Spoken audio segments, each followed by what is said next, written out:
ভারতের পশ্চিমবঙ্গের মুর্শিদাবাদে দুর্গাপূজার এক মণ্ডপে অসুরের প্রতিমা করা হয়েছিল মার্কিন প্রেসিডেন্ট ডোনাল্ড ট্রাম্প আর বাংলাদেশের প্রধান উপদেষ্টা ডক্টর মোহাম্মদ ইউনুসের আদলে। দুর্গার হাতে নরমুণ্ডে ছিল পাকিস্তানের প্রধানমন্ত্রী শেহবাজ শরীফের মুখ। এ নিয়ে বাংলাদেশ ভারতে তৈরি হয় তীব্র আলোচনা সমালোচনা। ধর্মীয় উৎসবে এ ধরনের উপস্থাপনা কি আদৌ গ্রহণযোগ্য? প্রতিবেশী রাষ্ট্রের শীর্ষ নেতাদের মুখচ্ছবি এভাবে ব্যবহার করলে দুই দেশের মানুষের মধ্যে সম্পর্ক বা বিদ্বেষ আরও বাড়তে পারে কিনা? বিষয়টি নিয়ে কথা হয় ভারতীয় বিশেষজ্ঞদের সাথেই। তাদেরই একজন রাজনৈতিক বিশ্লেষক অধ্যাপক বিমল শঙ্কর নন্দ। তার মতে প্রতিমা তৈরিতে সরকার জড়িত নয়, ফলে এই ঘটনায় বাংলাদেশ ভারত সম্পর্কে কোনো নেতিবাচক প্রভাব পড়বে না। ব্যক্তিগত উদ্যোগে বা গোষ্ঠীগত উদ্যোগে যে পুজোগুলো হয়, সেই পুজোর থিম কী হবে বা কীভাবে প্রতিমা হবে, সেগুলো ইউজুয়ালি যারা উদ্যোক্তা তারা ঠিক করেন। এখানে সরকারি কিছু বলারও নেই, কেন্দ্র বা রাজ্য কোনো সরকারেরই কিছু বলার নেই। ফলে এগুলো সম্পূর্ণভাবে যারা পুজো করছেন তাদের ভাবনা চিন্তার উপর নির্ভর করে।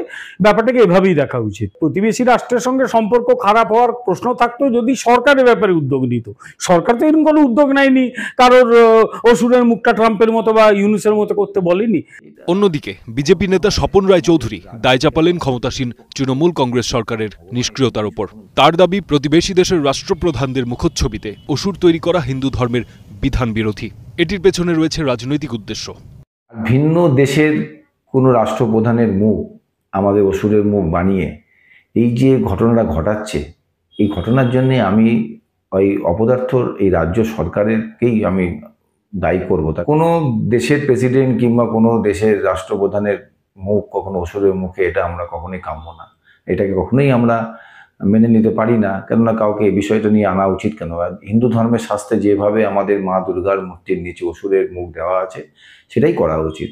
এগুলো করে কোনো দেশের রাজ্যের মধ্যে একটা অস্থিরতা তৈরি করার চেষ্টা করছে তৃণমূল সরকার। এদিকে বাংলাদেশ আনুষ্ঠানিকভাবে প্রতিবাদ না জানালেও সরকারের ধর্ম উপদেষ্টা বললেন এটি অশোভনীয় আচরণ।